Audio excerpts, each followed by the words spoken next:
Salutations, my friends. Swire Guitars back again with a video. I wanted to today go over tonight, go over a Brewmaster guide for you guys.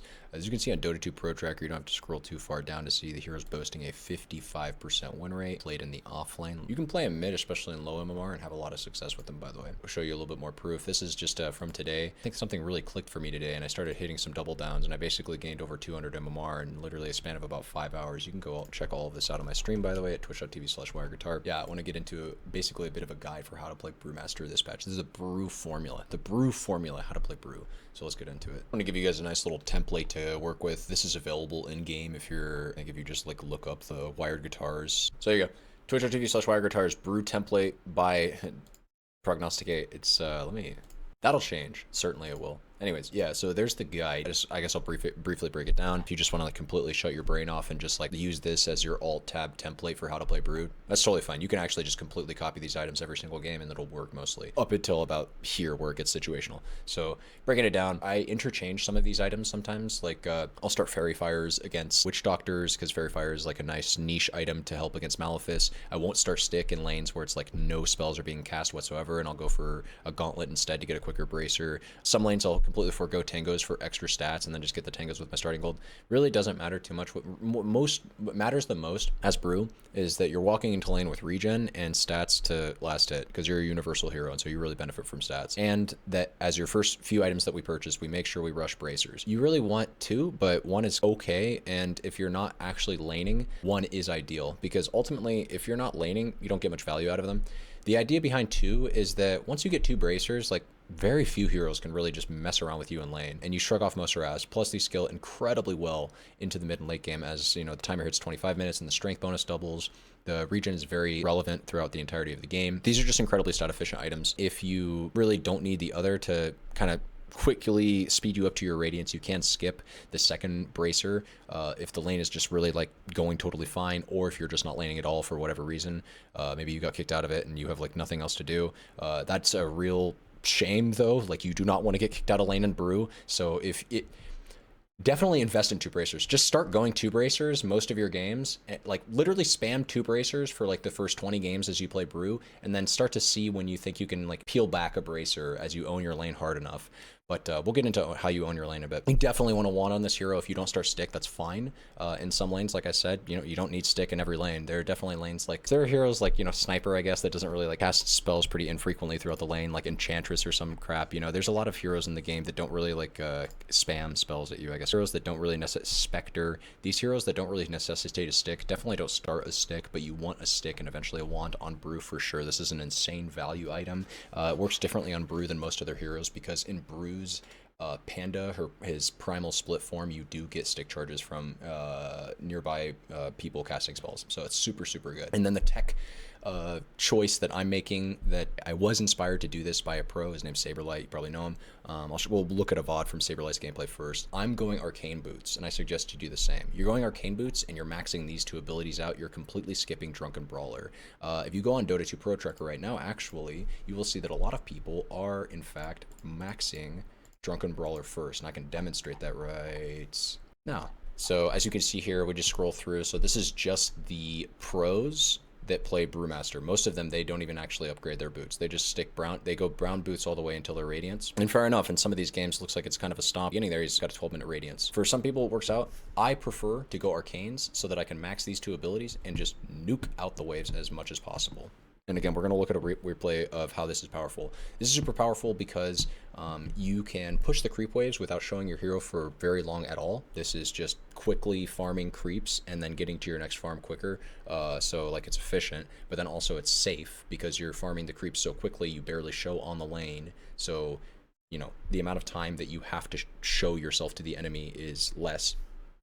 And then these nukes are cracked, okay? At level 5, you have more damage than Lena's Laguna Blade, okay? Just with your W and your Q, right? Read the damage, right? We're taking, you always on Brewmaster, take roll out the barrel. Okay, don't screw around with this facet. It's worse more often than it helps. Roll the barrel is free damage, and it makes the Cinder Brew just crazy AoE. So we roll with roll out the barrel, and just at level 5, if you read the damage, we have 160 damage coming from the Ignite, we have 75 damage coming from the Impact, of course that is 235 damage put together, plus another 225 for a total of over 500 damage. This combination of spells is cracked. If you hit both of these, walk up and auto attack somebody for a few hits, you can take over half of their HP at level 5 down just with that combo alone. And what does that really cost you? Well, it costs you a fair amount of mana for Brew's mana pool, except we have Arcanes. So that little combo of over a Laguna Blade's worth of damage is basically free to us every 55 seconds. So you can push heroes out of lane for free, basically, unless they have a purge or some way to deal with this combo. Basically, if they're like a super long range hero and they never have to, they can kite you pretty effectively, then that can kind of cause problems for you. These two combo extremely well together with Arcanes to give you a fast farming, ricing, basically. You're like a flash farming, lane dominating powerhouse. You just run around, you clear creep waves really quickly, you can stack and then clear jungle camps really quickly. I wouldn't try to screw around with single jungle camps. I really like taking a creep wave and then go stacking a camp and then taking the camp and then taking another creep wave. That's how you really accelerate your farm on Brew. Because when you have to cast spells to clear camps, you really want to be clearing multiple stacks at the same time, especially if they're AoE spells, you know. We max our nukes, then we go for the 200 Thunderclap AoE talent. I think there's definitely merit to the 10 damage Primal Split Brewlings talent, but the 200 AoE Thunderclap talent is super good quality of life for not only hitting your slow prior to Blink, even with Blink, honestly, it just makes the slow insanely AoE, or it makes the AoE on the clap huge. It also helps you get things like range creeps in your clap. It just makes the hero feel so much better to play. Like I said, the 10 damage talent is definitely something you can consider, but pre-blink hitting clap can be a little bit hard, so this talent really helps to shore that weakness up. And since we're maxing the clap second, we really do want to have, you know, a powerful chasey of two spell combo going on here. Of course, we're not rushing Blink, we're rushing Radiance. So hitting the clap is super important. We do that. We then go back for Drunken Brawler. I do take the Brewed Up multiplier for Drunken Brawler talent. This talent plus Void Spirit form with Brewmaster basically gives you like 90% status resistance. You don't feel stuns. It's crazy. It's cracked. You can hit towers or farm creep waves in Void Panda and completely bait out the enemy team, especially with this talent. To go on you. It's insane. Brew is this is kind of getting into like the concept of Brew. It's fine, I can cover this in the build guide portion of this as well. The concept of Brew is typically that you want to build to survive and have the enemy go on you, and then you live and turn the fight. You kind of think of it like you're a Huskar or like a Necrophos or like a Leshrac in some ways. Like you want to build to survive and then have the enemy go on you and then live long enough just to get your ulti off and then turn the fight. And so this Brewed Up multiplier talent plus Void form, or in some games the green form, the Earth form, or even in some games the Storm form, with this talent just make you so insanely survivable. So it's crazy crack talent. And then you got the Brewling's health talent. I basically always take this. I just don't want to have to worry about my Brewling survivability. And even with this talent, sometimes you end up worrying about their survivability in certain games. So they basically always need this. The 90 attack speed is nice, is the other choice that you have here, but it feels like a luxury that you cannot afford at level 20 when your Brewlings are really starting to feel squishy. And then of course at level 25, you take the free stun that the game gives you. So, or I guess it's a fear, but either way, the game gives you a stun, so you take the stun. The other talent's nice too. It does add a lot of damage and utility to your Brewlings, but that's one of those like level 30 things, right? Because man, if the game's going to give you a stun, you're going to take a stun.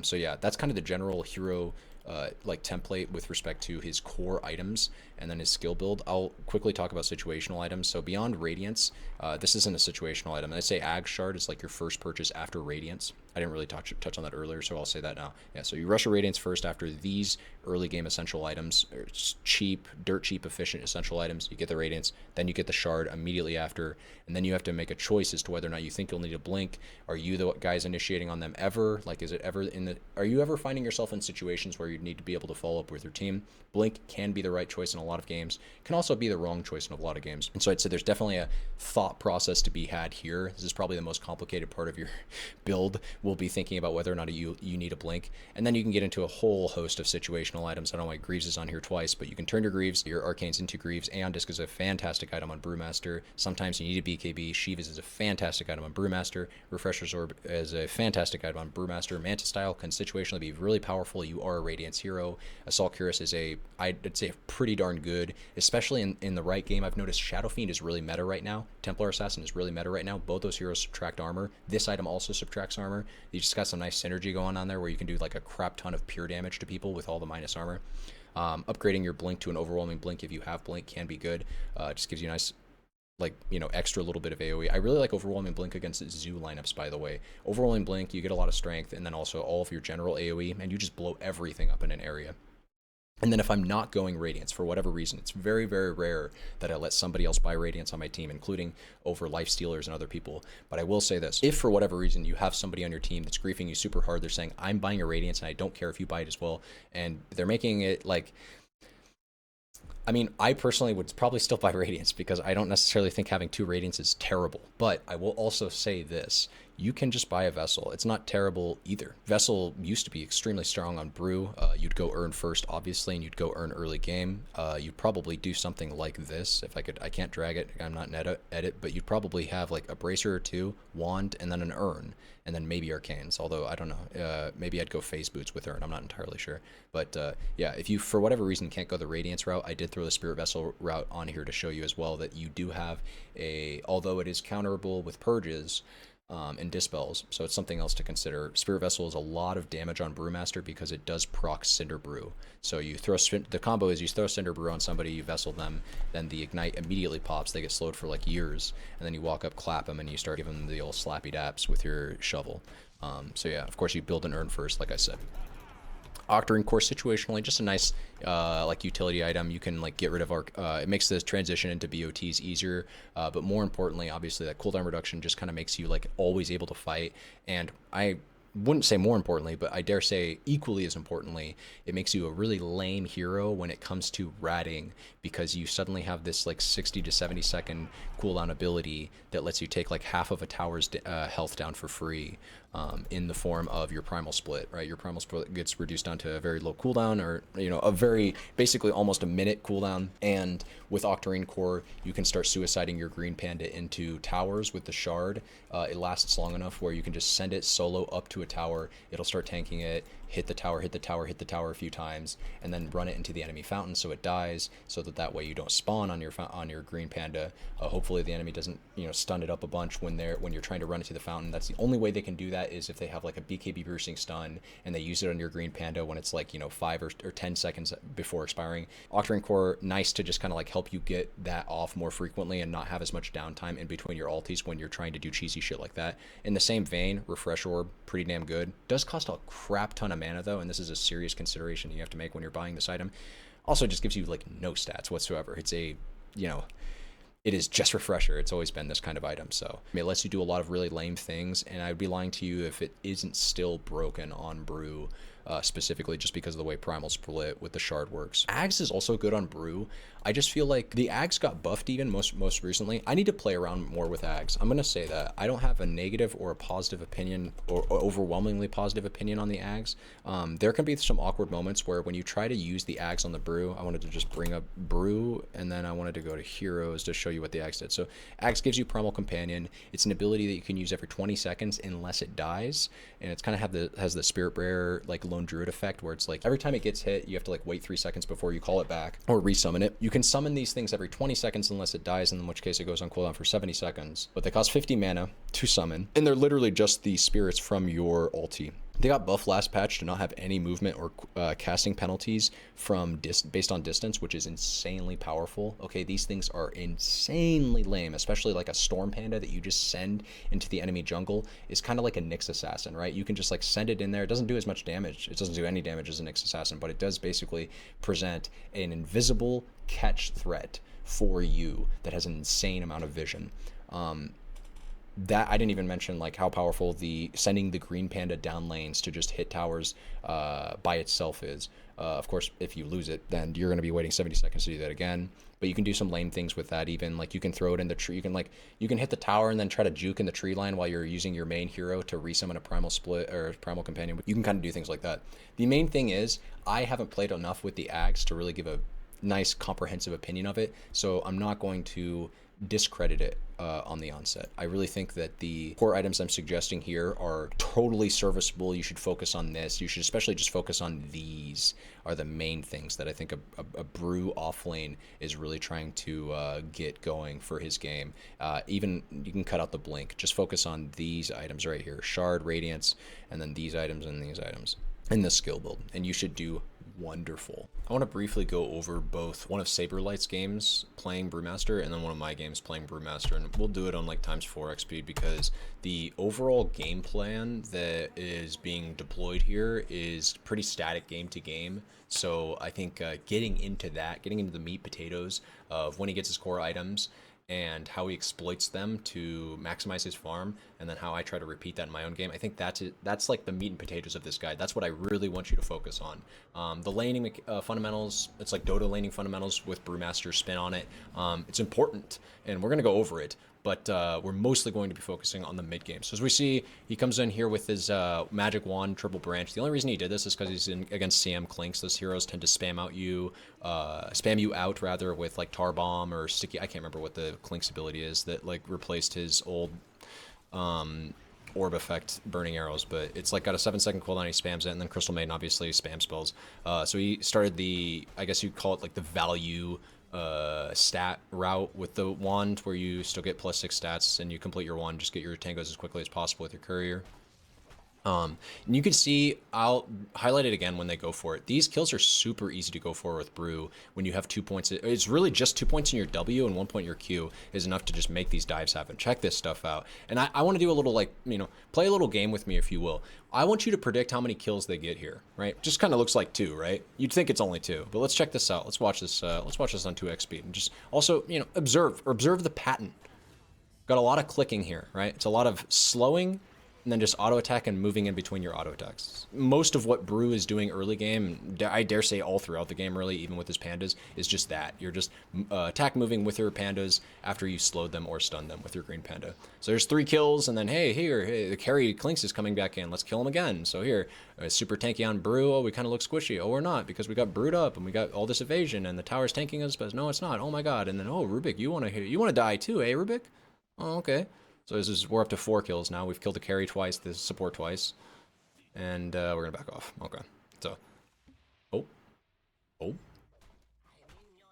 I don't think Rubik's dying. So, 4 kills, killed the carry twice, killed the support twice. Feels good, man. Yeah, lane's over. Anyways.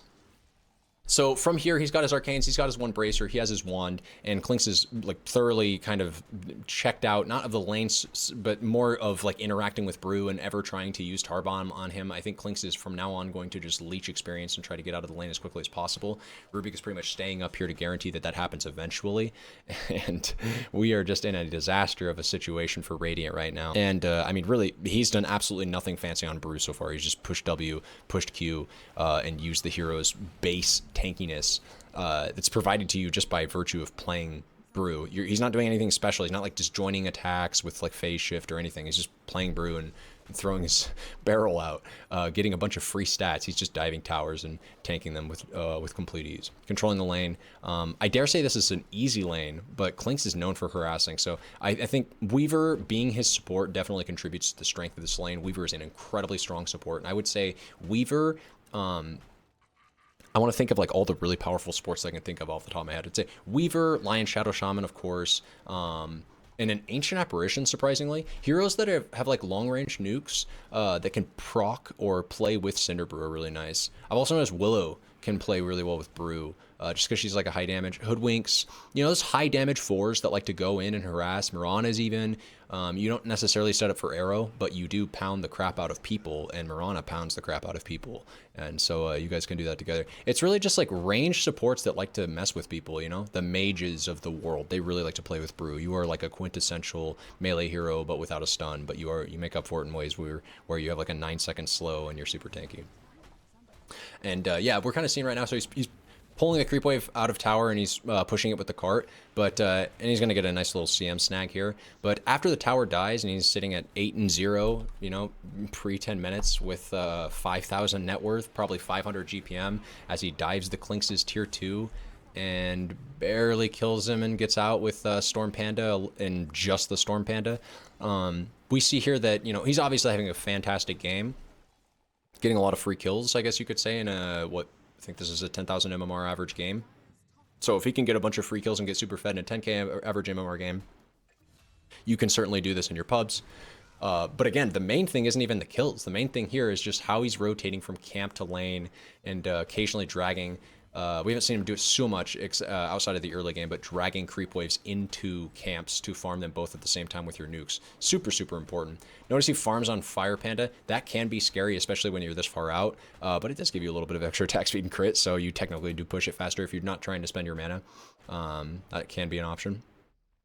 I'm going to just go 4x here because we're going to see him get his Radiance here at an absurdly early timing. It's kind of disgusting how early he gets this. He's kind of peeking a little bit. He's got his ulti back up again. Brew is not one to force a fight, but you are happy to fight if they come onto you or if they make it look really easy.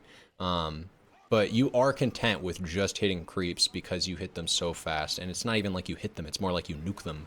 But yeah, comes mid for a little collapse here, finds 2 of them, feels good, man, takes the mid tower off of it. He's going to probably wait before making any other moves with his team for that Radiance, and then unfortunately he's going to get picked off as 5 because the enemy is smart enough to realize, hey, we probably could kill him if we sent 5 heroes up there.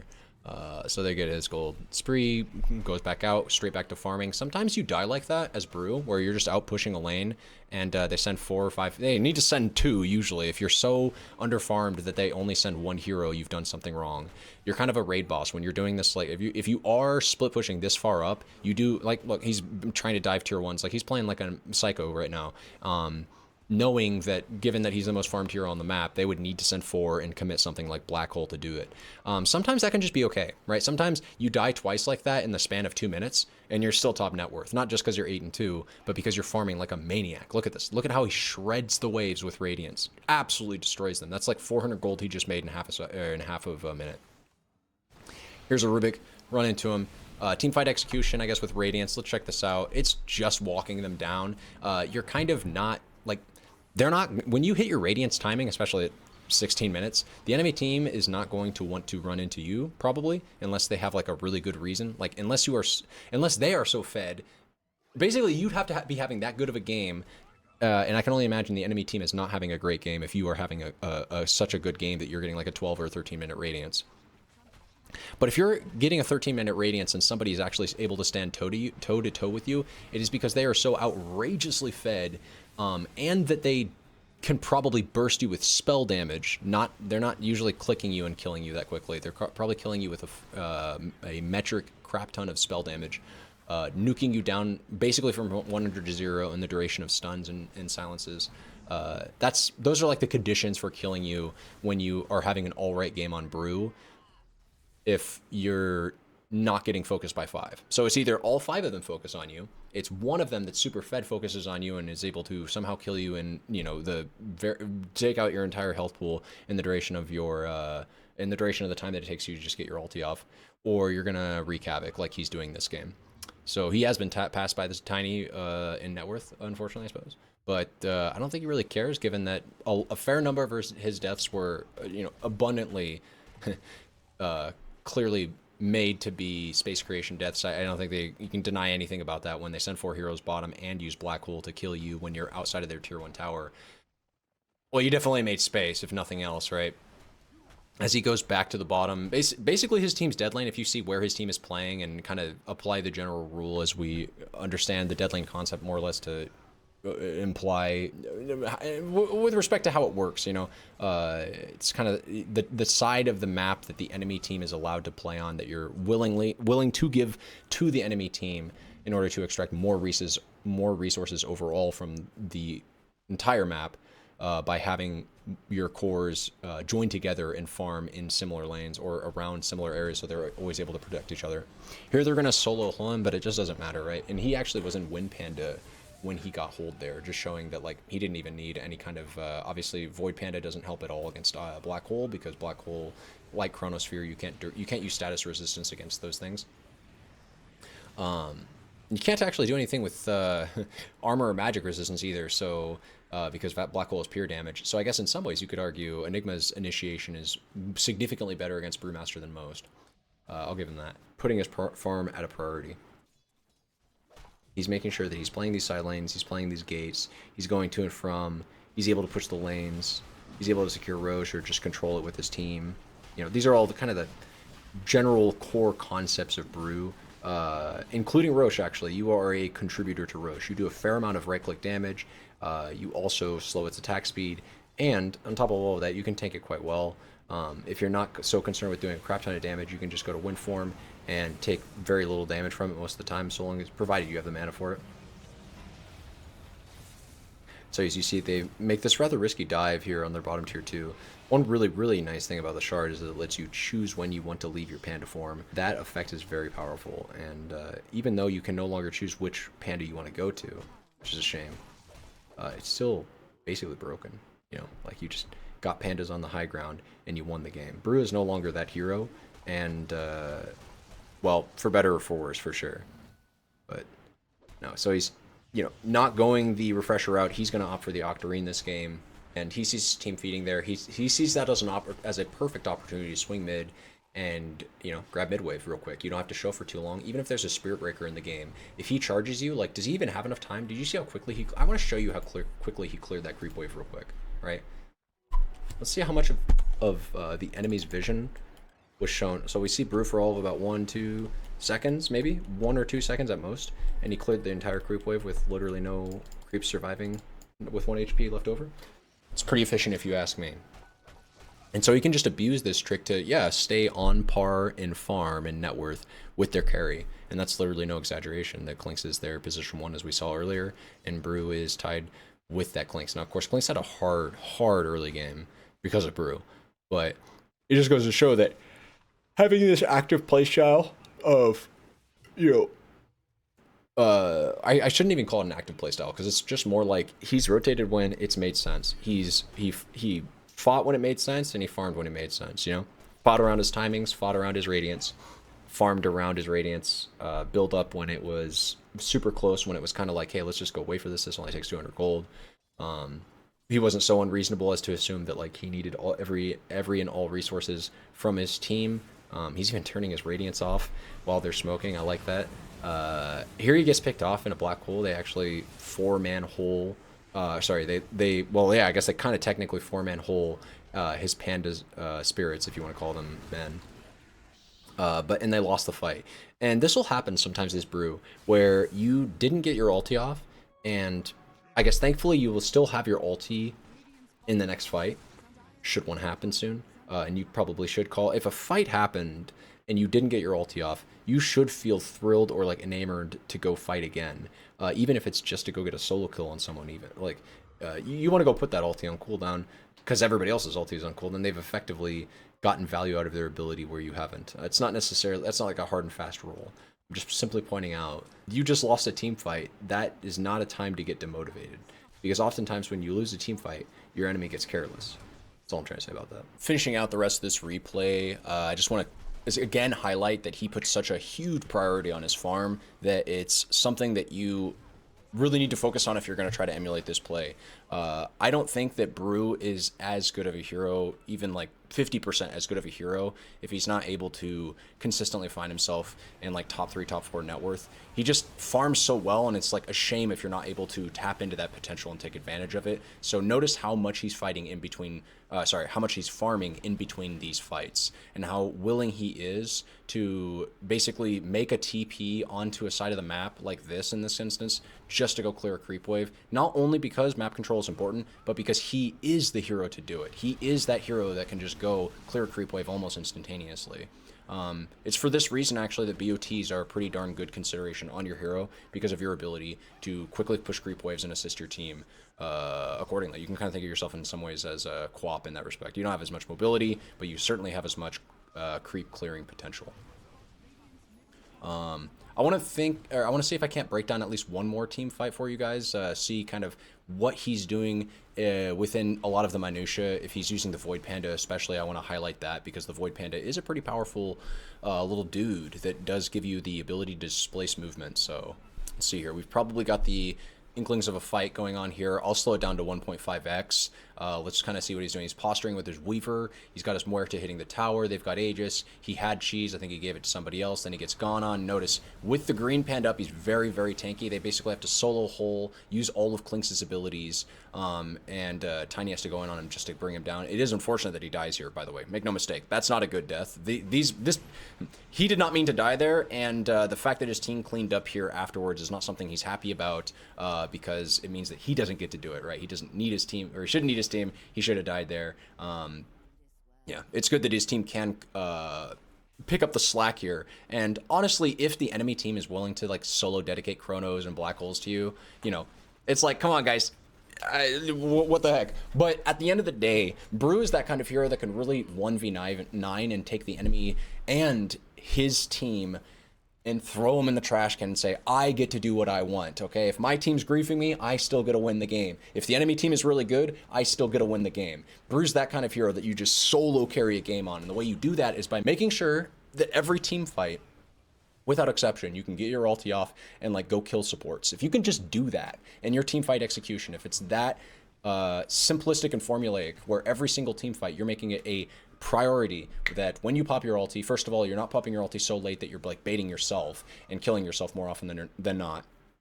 All right, getting value out of your main hero before you ult is important, but making sure you get that ulti off is the most important thing by far. And it is absolutely more worth it to get, like, say 70%, maybe even 50%, maybe even 0% value out of your main hero in those games where it's like they have Doom, they have Bane, they have Lion, they have Shadow Shaman, they have like a non-lineup. You know, they literally just pick stuns and burst or whatever, and they don't have a carry. Like in those kinds of lineups, you can literally just ult from outside of fights and walk in, whatever it takes to make sure that you're entering fights with your ulti. Because when you are entering, when you have your ulti up, Brew is just like Superman. You know, you have the game in your hands. It's very difficult to kill you. You do a fair amount of damage, but you have so much control, so much lockdown, so much ability to just like, hey, you guys, you're not doing the game thing. You're not playing the game. You know, I'm cycloning you. It did get nerfed this patch, but you can throw people up in the air still, basically remove them from the fight. Green Panda's stun is so consistent and annoying and direct that it's Sprawl. You know, everybody knows Primal Split. Here's another fight. Let's break down this execution. 4 Panda's getting hold. This time he does have a second, I guess, at the end there before the Klinks' damage to get out of his ulti. And so I guess in this case, his ulti was literally just to make sure that he had a hero to jump back into after it, right? So he uses his ulti, tanks the black hole, tanks the Klinks Q with it, and then he's like, okay, ulti's over. I don't need it anymore. I've only got like 400 HP on a purple panda. Let's jump into my main hero where I have full HP or like 3/4 HP. And that's good enough. Sometimes you can just use your ulti to tank stuff. Yeah. Again, don't forget, he has AC, and his main hero hits like a truck, okay? You're a universal hero with a crap ton of attack speed with AC and over 240 damage, okay? You definitely don't hit like a kitten. By all respects, you are a core. Brew has a crit, you know? Don't forget, like, you're carry in many ways. So, yeah. And then just swing mid, clear creep wave almost instantly, go bot again. Take the racks basically for free. Don't ever forget your green panda, this is the reason it's so good at pushing, has Demolish, which makes it deal 200 bonus damage to buildings at max rank. This is absurd. If you look at it, 50-50. So your other pandas do damage too, 50-20 damage, I think, from the Storm Panda, then just a 156. You can see it kind of feels like a nuke. Your Green Panda absolutely decimates buildings, and that is one of the reasons why Axe is really good. It's another reason why Refresher is really good. It's another reason why you need the Shard. Okay, those 3 items definitely need the Shard, but Axe lets you rat and play like a really lame passive Arc Warden-y rat style. It's not as lame because you don't get your ulti, you don't get your Panda as often as he gets his like illusion, but it can do a crap ton of damage to buildings, even more. I don't want to say more, but your Panda does a lot of, your Green Panda does a lot of damage to buildings. And as long as you can juke in the tree line to make sure you don't get it put on that nasty 70-second cooldown, right? You just, when it gets low, you walk it up the tower, hit it. And then when people start TPing in, you jump in the tree line, try to juke them out, make it, just, again, like I've explained this before, kind of like the Lone Druid philosophy of like, just juke them out for 3 seconds, try to get no damage taken for 3 seconds. Don't forget that the Green Panda can stun people, and then just resummon him. And then you only have a 20-second cooldown at that. And you can just do that effectively for free because you're not giving the enemy any gold, any experience, and then also it's only costing you a 20-second cooldown and like 20 mana.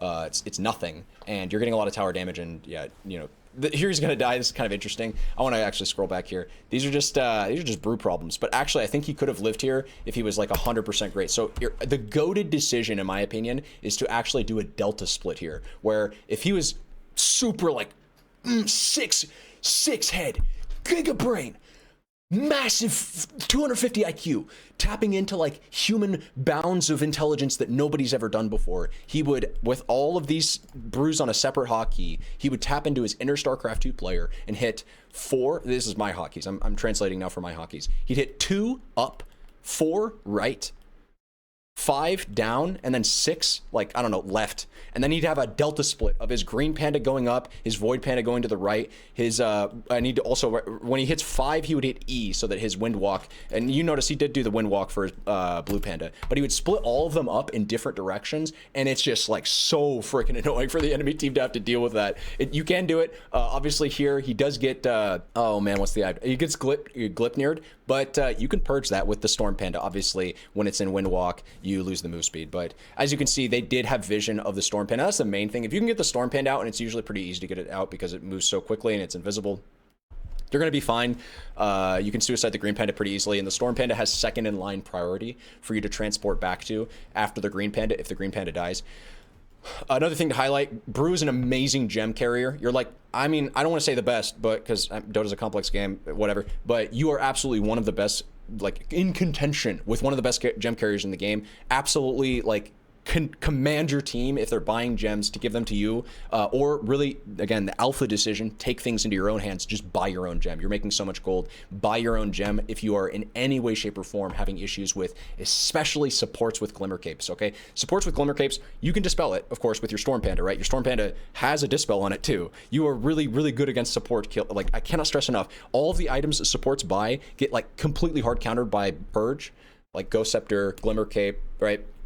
Even Force Staff, you can, if you time it right. I guess the Storm Panda does have a bit of cast time, but you can purge every single like dinky item a support gets. Okay, CMs with a BKB and their ulti are going to be a little bit impervious to your damage, but you can just kite that out. I'm saying like the support items that most supports will get to try to be survivable do not work against Brew. You are as annoying as like a Spectre when it comes to killing supports, even more annoying, right? Because Spectres, I mean, in your brackets, let's be honest, no offense, Spectres are going to forget to buy dust and not even be the menace that hero is meant to be against core heroes. But you're Brew, bro. You don't even, I mean, I know you're going to forget to buy dust. You should forget to buy dust. But if you forget to buy dust, hey, at least you got this Blue Panda that's going to get your, that's going to cover your back for you. So if you're having problems with Glimmer Capes, you really shouldn't with the Primal Split. But I will say there are other heroes in the game that are invisible. Shocker. There are other ways to go invisible in Dota 2. And even in the vein of Glimmer Capes and stuff like that, like it, again, I can't stress enough, it's just that you are a very good gem carrier. Even discounting the invisible hero aspect, just the fact that you never die with it means you are a constant dewarding machine. You can make your money back very quickly with a gem. The main consideration you should think of is actually the item slot, because I actually think of gem as an investment. I will get those dewards, I will control the map. Gem is, I consider it a mini rapier on Brew that you just never lose, because you really do just like, you get the gem, and then if you just change your thinking a little bit where you're like, okay, I will now play in a way where I'll never die, you will actually never die. Like, you don't have to play that passive on Brew. Just think with a little bit more foresight. And again, in this case, if he was about the Delta split life, he could have even lived here. You can pretty much always make it out on this hero, I guess, is my main. That's like my point A. There's always something better you can be doing to just survive. And so for that reason, you're a very survivable hero with your ulti especially. And Gem is, you know, really good on heroes that don't die. So enough of a rant about that. Again, we're trying to close out the rest of this game. He did die here, as you can see. Enemy's base is very, very close to being, they are very close to getting megas here. And the Weaver looks to be trying to rat.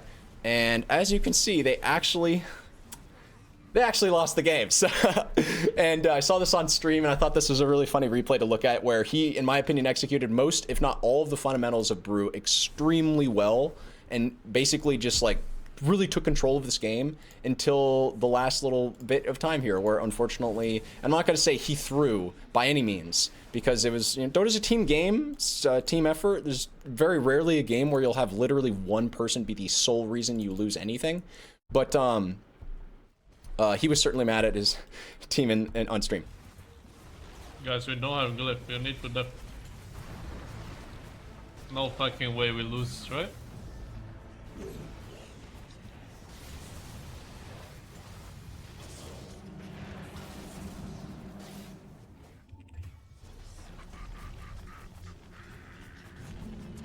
How? How do we lose this? This is insane! My beaver is fucking trolling. Can you skip the waves? Oh my god, what? But the main thing to know is that, you know, he did also die here, you know. No flame, by the way. Again, SabeRLight, really good player. I like watching his stream. He's a great player, entertaining person. You should watch his stream, you know, etc. Shout out to SabeRLight. I'm watching his gameplay. Like, I genuinely admire the player. But he did die here, and I just think it's kind of funny to think about a different world where, like, if he hadn't died here, if he got the Delta split off, man, or if he just made it out, right? If he purges that, purges the Glipnir, makes it out alive in this scenario, I think this is a push that he can actually prevent coming from the enemy team, right? He could make it out and then, like, be over here, and when they go to push, he can go cut creep waves and stuff like that, right? They already have glyph. All he needs to do is he just needs to be alive here to be able to take control of this game. Or rather, to prevent the enemy team from being able to do the doom push that they're about to do. Or have buyback, you know. That's another great idea. No offense. I'm not trying to flame him. He's literally more than double my MMR. But buyback here would certainly help. That's for sure. But yeah, they lose this game. Now let's watch my game. If you made it this far into the video, you get fresh out of the shower guitars. Next, we're going to look at my replay. So in this game, as you can see, we're starting off here. We are against an Arc Warden and Witch Doctor. You can't see that yet, but perhaps I can skip ahead. I don't think there's anything too interesting happening. Oh, there is actually. I think my team, yeah, my Omni, unfortunately, was he AFK? No, he was just getting baited. Unfortunate. Happens. I guess there's kind of maybe no reason to be here, but I'm not gonna sweat it or whatever. Like, completely understandable that would happen. Shit happens like that all the time. So as you can see, we're starting off here. I have a Fairy Fire. I said that I'd buy Fairy Fire and stick against Witch Doctor, so that is why we did it. Probably going to start my W, but and sure enough, I do. And it slows and pops the Witch Doctor there. So really what I like about the W, especially with the roll out the barrel facet, is that it is very good at assisting your support, your 4 in the 5 trades. I don't want to say you're like a PA or some crap. You can't really go on the enemy 5 in the same way that a hero that has like a blink initiation or some crap, but you do have very devastating slows, right? I've said this before, but this is 5 seconds for 24%, and this is 4 seconds for 15%, and these ignite each other together to do a crap ton of damage in combination, and they can of course stack. So but as you can see here, just this right here is just the prowess of AA Brew. Just two very strong heroes that synergize well with each other. AA being able to pop your Cinder Brew as quickly as you throw it on the ground with his Ice Vortex or his Cold Feet, because both these trigger it with magic damage done almost immediately. And you just have an insanely nutty lane here with respect to damage. So here, I'm going to actually make a mistake. I'm going to go in. I had a Fairy Fire on the wrong hotkey. I didn't use it. Sucks, happens as well. You know, I am a 5k player for a reason. Finally move it. I'm getting a Bracer. I am slow to my item progression here as well, and I could be CSing a lot better. If we go ahead and check net worth, even though I am 2-0-1, I am actually the least farmed, now looking like a support with respect to net worth, also because I died. Simply because I'm actually 0-2, and actually it's my AA that is getting so fed right now. But I'm okay with this because I know how well our lane scales, especially when I hit level 3. So as you can see here, the second I hit level 3, I actually leveled up. I meant to skill my W again, but I leveled up before the creep died. I was just like... in a situation here, as the replay's bugged, it'll fix itself in a second, I'm pretty sure. Just trying to get that creep, but I was just like, it's go time, man. Just throw your W. I want to get the actual, like, no replay bug version of this if I can, kind of slowed down. Because it is so easy, especially against carries like Arc Warden. Really, these range carries that you can just jump on very easily. Look at how close this guy's getting to me. This is crazy. I've got to say, he's definitely making a mistake here too. But with a Blood Grenade, with my Q, with my W, with AA's W on the ground, which I believe actually amplifies your magic damage taken over time now, because it adds these things called death rhyme stacks, which increases magic damage done to the enemy. Man, you just do an insane amount of damage and slow combined together to be able to walk people down. So just in getting that kill alone, my net worth is getting, we'll say, recovered, so to speak. I'm still like one of the lowest net worth cores. I'm even lower than the Witch Doctor right now with respect to net worth, but that's fine. We're going to get some kills here pretty soon because we have hit our lane's power spike. Kind of. I mean, mostly, I guess, at this point, since AA is level 3, that's what is making our lane so incredibly powerful. My 4 position, getting these kills, getting experience, and being, in this case, even actually higher net worth than me, making himself look like a core. Do not feel bad to trade your life with a core. Do feel bad if you're trading your life with a support unless you have a very good reason. So these, I mean, I don't know what this Witch Doctor is doing. This is just mid 5k gaming. He was, I suppose, baiting for his Quap. So that's nice, you know, get Quap a little bit fed off that. But I got a Witch Doctor kill. My game's recovering. I'm 4th highest net worth core, as you can see, and I'm going to only be accelerating my net worth from here on out as I go on this friggin' this homie, this Arc Warden. You are out of position, sir, even if it didn't seem like it, just because of the prowess of our lane. I really do like this AA for knowing that, like, man, kills are so easy on Arc Warden early game. If you just have a hero that can go on him with you, and, you know, he's Arc Warden, or sorry, he's AA, I'm Brew, and we can certainly go on him. So just controlling this lane, I went the double bracer, I got the stick, I got the wand, and then I'm going the arcanes, taking over this lane completely, killing the Arc in his jungle. He's level 4 on Arc Warden at 8 minutes. That is a disaster zone. We are taking their tower at 8 minutes. That is also a disaster zone. I'm the 2nd highest net worth core at 4.3k net worth at 9 minutes. That's a disaster zone. I'm TPing bot. I think this bot TP might have been questionable. I do come in and have some impact here. As you can see here, we're going to get ourselves a... We're going to get it. But... right, at what cost? At what cost was rotating bottom to get this here Witch Doctor kill and custom disruption for the enemy team valuable to my team? I do, as you can see, make it out from the Pudge, but with very low HP, and my team actually wants me to hover around here. I think I'm fine with this because I do have my ulti coming up on cooldown. We're going to make a bit of a dive on a level 5 Pudge. I have an Omni Knight that's willing to sustain me. This is really nice, having an Omni Knight. Any kind of save subs pair very well with Brewmaster, and as you can see, these dives are just so easy when you have split, man. You don't even care. You can actually just be tanking tower with a Brewling. You could put your purple Panda in front of the tower to make sure it tanks it, or just to make sure you're having something tank it for your team. If you're oh-so about that life, I don't find the purple Panda to be the... it's probably like the weakest of the 4 pandas, if I'm being honest with you. Most of the time, it just ends up... it's still very powerful, having the ability to reposition people, and in some situations, that can be clutch. But I'm just saying, you know, like, if you got to suicide a Panda, that one is probably the Panda to suicide when you're trying to kill somebody. But yeah, look, we're just going to walk this guy down again. Of course, we have 3 heroes. My cores... my supports are being smart to play with me in the dead lane, in the lane that we want to keep alive. So as you can see, very, very common objective for the enemy team, no matter which team you're on. The enemy team will always want to get your safe lane and your mid tower pretty early on. So I'm recognizing, hey, I'm having an amazing game on Brewmaster, and my supports are willing to play with me. Why don't I just occupy what is considered to be the most dangerous lane in the game, plus...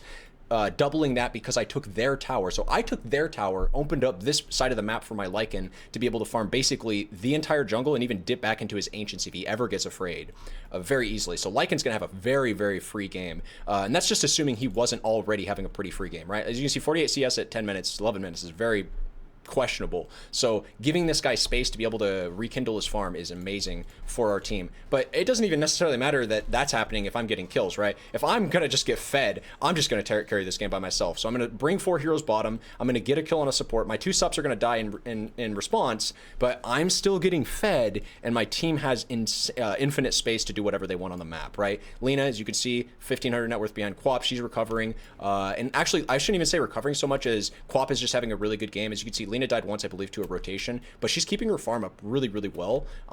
She's just, you know, not as fed as the Quap or myself because she's not killing. I do have to wonder if Lena could have joined some of these fights too, but at the end of the day, if I'm able to get these fights, if I'm not dying, I think we're pretty cool with that. If I get a support kill, we force 4 or even 5 heroes bottom and both my subs die, and I'm getting fed off that and not dying, we're even okay with that. Like, yeah, sure, Lena, you can go farm the Ancients, Lycan can go push pressure top, and we're probably actually getting more on the map from that alone. As you can see, that's actually the case. Us, because we're playing these 3 different lanes at the same time, we're able to play so greedy because my hero's able to play so aggressive and in their face, and because if I am honest, I don't think the enemy team is playing particularly well, playing into me when I'm strongest, right? Well, fighting into the Brew when he has his ult, when I'm having as good of a game as I am.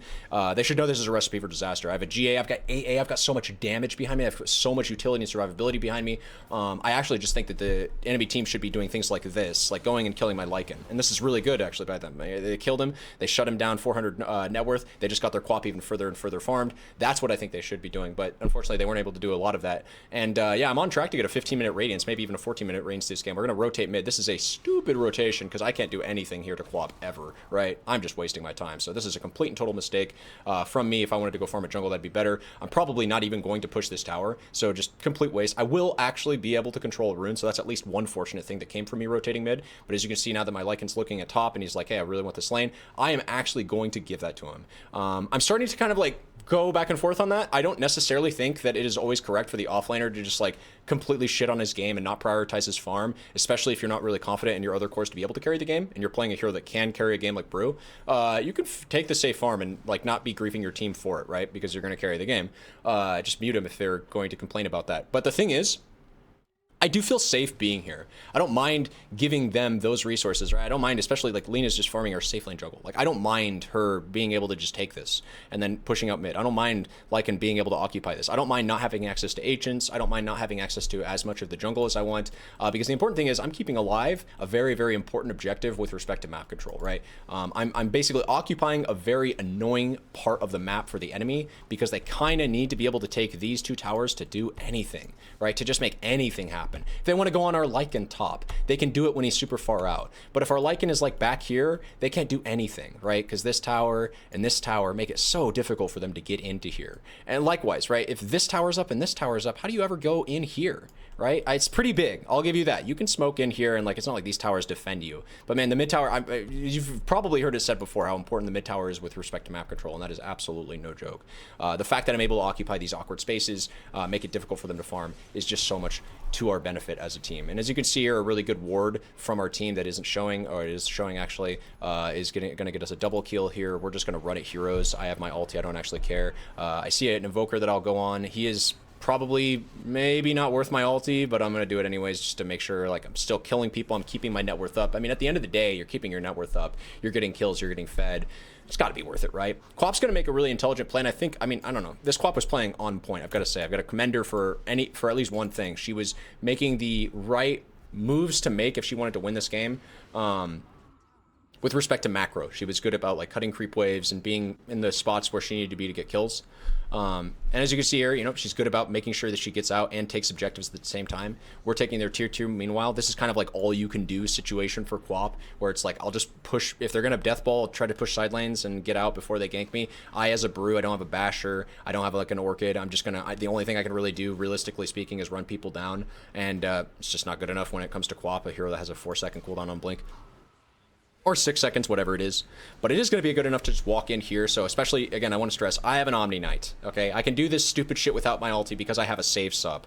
You got to be a little bit careful if you're doing things without your ulti, and the things that you're doing are particularly stupid. But in this case, it's fine. Omni's basically going to be my bitch all game. I didn't even have to tell him this. This Omni's, he's a goated player, okay? This guy, he just knows. He just knows, hey, the guy with the highest net worth, the guy that's big, the guy that's got a big HP pool that I can fill up with my heals, yeah, I want to follow that guy around because he's making things happen, and I am, and he is by just being with me. He's like probably making me 50% better of a hero just with the sustain alone. I never have to go back to base with him near me.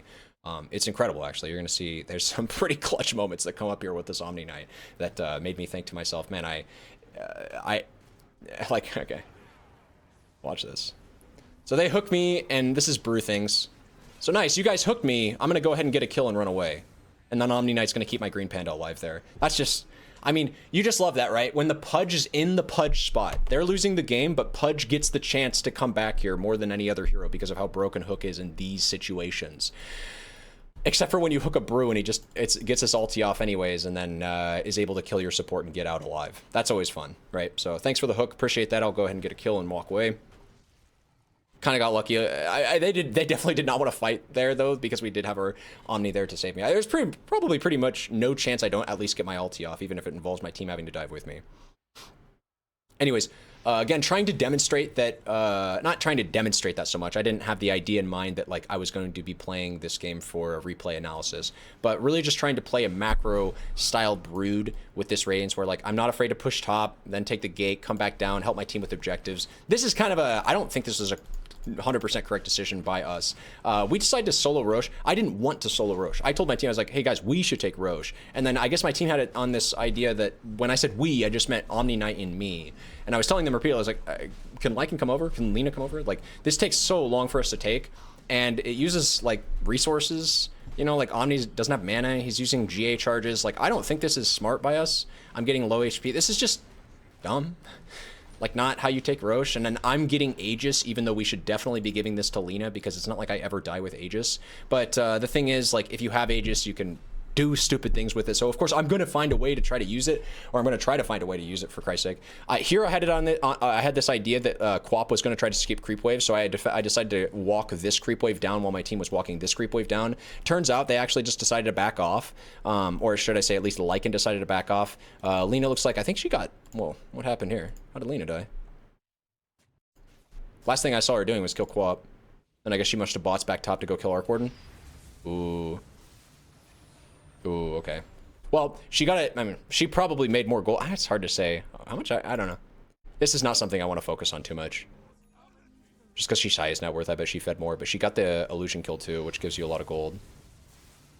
I made like 1,000 gold on Lina, but then lost 400, and then Arc Warden made like 1,000 gold and didn't lose as much. But yeah, so Lina being dead is one thing. I mean, like, she made that play, she killed a hero, cool. But I'm just saying she's not with us for this push. And then Lycan backs off. So now it's literally just Brew pushing high ground with Aegis and an Omni Knight. And watch what happens. And split. Of course, I have split. Watch my team going. I'm like, hey, that's a Quap, I'm not doing anything to that. And then I'm just like, okay, I'm gonna push my ult. Okay, I'll push my ult. I'll do half the tower's damage. All 5 of their heroes are back. Unfortunately, Omni does get picked here. That's very sad. Now I have to run. We force all 5 of their heroes back and we do half the damage to the tower. And I'm basically playing a way where I'm kind of trying to look like a dumbass here, right? But I have Aegis. And so I'm trying to use it. I'm trying to bait them into a situation where they go on me, but my team has an opportunity to position perfectly because they have to show their heroes and commit a lot of heroes to kill me, right? So if I can back up a little bit to where this replay isn't totally bugged for this fight. We got some sticky heroes going on here. Come on, replay. Oh, come on. Show yourself. Oh, come on. This is embarrassing, Valve. Please. I beg of you. Thank you. Okay. We walk out. We come out of split. We walk on over. I don't have split, obviously. I just used it. They smoked. They're trying to set up on us. I still have Aegis. My Lina and AA are hovering me. That's the important thing. Lina, AA are hovering me. My Lycan does not have ulti. He cannot fight. But my Lina and AA are hovering me, and for some reason, I feel strong. And I probably shouldn't. This probably should have been a throw. All things considered. This is a 3v5 with Aegis, but no Bruce split. And Lina's gonna die here. But I just do so much damage, and Lina was able to do a crap ton of damage herself on the way out that we actually end up killing all of them. Lycan, as it turns out, even though without his ulti, he was able to come over and actually hit people and do damage. And we actually end up winning the fight. Quap does buy back, which makes it a little, you know, annoying to push because she just does have the Agas, so she's doing a lot of damage with her Shadow Strike. But we just don't care, man. She's gonna die here. To the Cinder Brew. I actually screwed up and took the Cinder Brew damage duration talent, but now I'm curious if that actually ended up killing her. Might have. I bet it did, because this was a close death. As you can see, she has the last tick of this on her and Spirit Vessel, and that's just enough to kill her outside. Yeah, definitely Cinder Brew duration talent actually killed her there, which is kind of nutty. Kind of actually nutty to think about that. This ability does 500 damage with that talent and slows for like, oh god, it slows for 6.5 seconds. You have a 10.5 second slow. Maybe that talent, yo, that's a good talent as well. I'm gonna say level 15 talent, maybe a little bit more close than I thought. I'm just gonna say the brewed up talent is really sick for tanking, as I did say in the build guide portion of this. But that is a nasty. Cinder Brew becomes super stupid with that other talent. I don't think that talent is necessarily like you have to take one or the other. It's kind of like the level 10 talent. Level 20 though, I'm like always taking 1200 Broodling's health every single game. And level 25, I'm always taking Cinder Brew Ignite Fear. It's just so freaking powerful. I think it's 1.5. Yeah, it's 1.5 second stun, right? Because it's a fear. In many ways, that's basically just a stun. Sometimes it's even better. So you have like things like Bloodseeker and pairings where you want to displace Dark Willows, etc., etc., etc.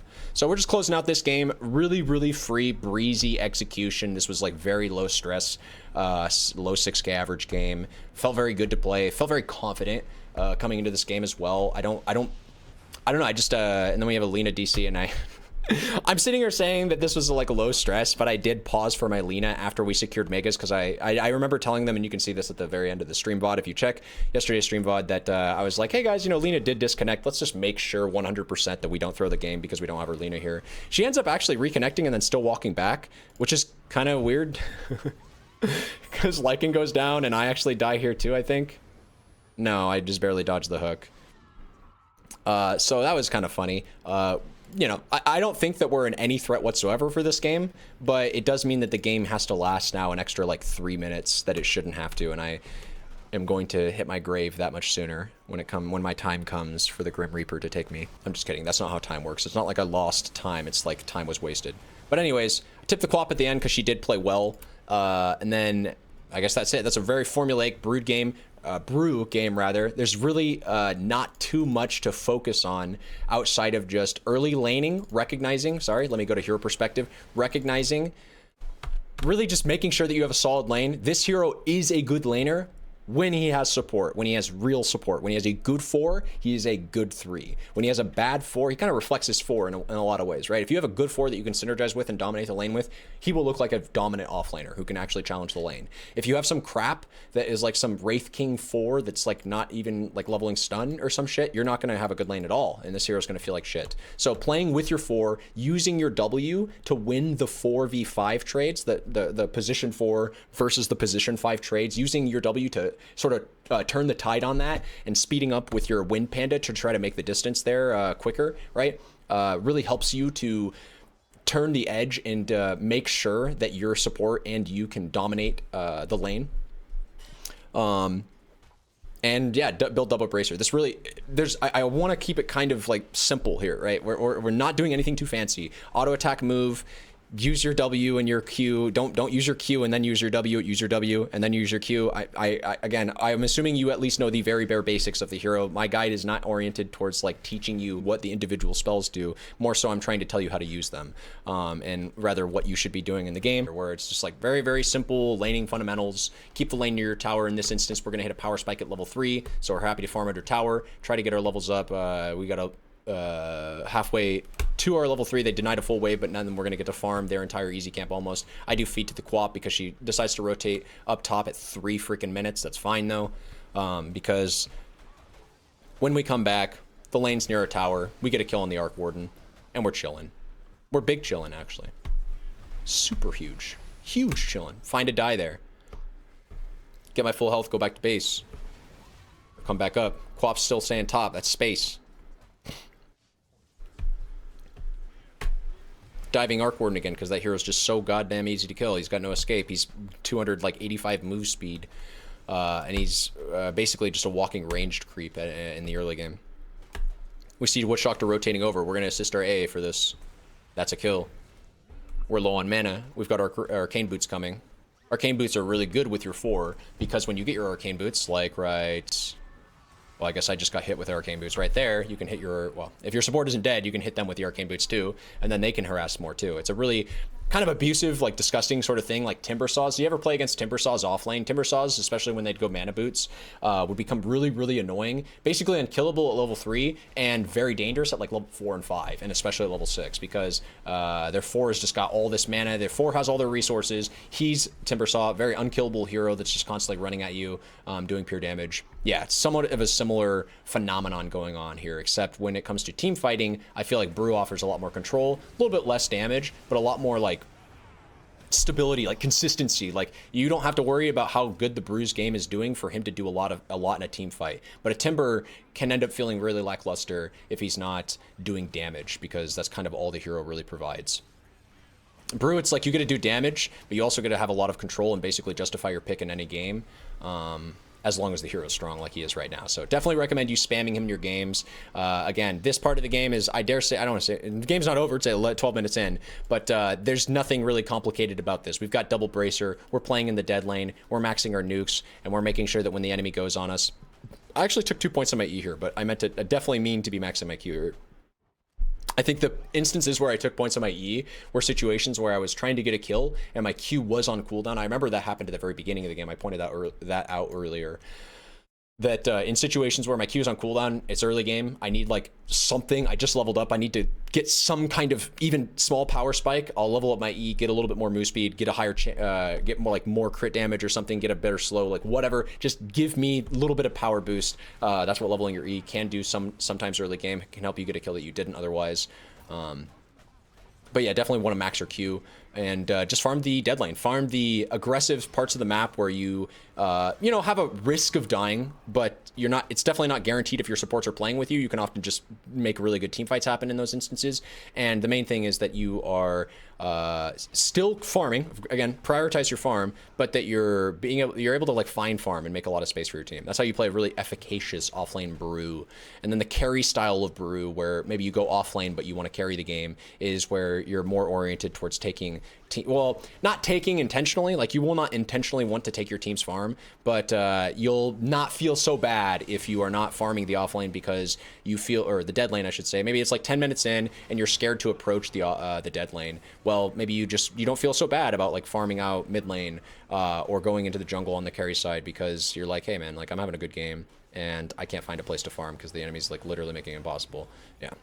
Anyways, thank you all very much for watching. I really appreciate it, especially if you stuck to the very end. Code word is pineapple if you watch to the end of this video. But other than that, again, thank you very much. If you do want to see more videos, guides, especially like hero commentary based guides like the style that this one was done in, be sure to subscribe and also like the video because that'll let me know that you want to see more of them. So anyways, without further ado, I will get out of here. Love you all. Take care very much, and I'll see you guys next time.